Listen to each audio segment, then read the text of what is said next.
Hi, thanks for joining us today. My name is Terrie Hayward, and I am from Positive Animal Wellness.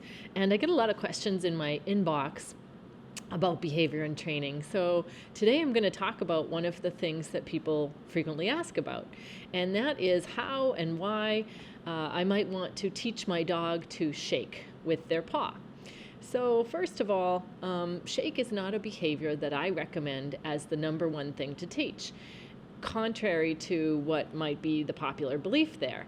The reasons are because the very first behaviors that we teach a dog are the ones that are going to have the longest reinforcement history, which means that those are going to be the behaviors that are the dog's go-to behaviors when he's looking for attention or some type of reinforcement from you.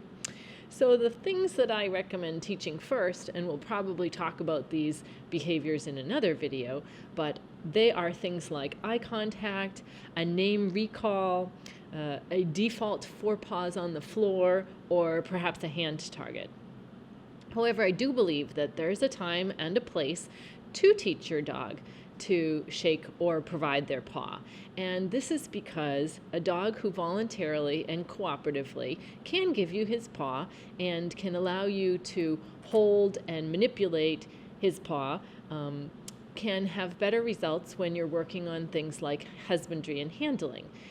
Things like a nail trim, or for example, my dog Blanca this past week had a paw injury, and it was really helpful that I could ask her if I could hold her paw, and she provided her paw and with some duration so that I could examine it, so that I could bandage it up, and it all went much more smoothly because that was not a stressful situation for her.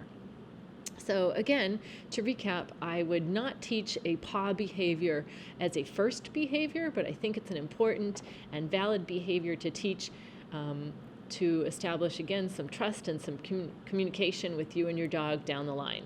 Thanks for joining us.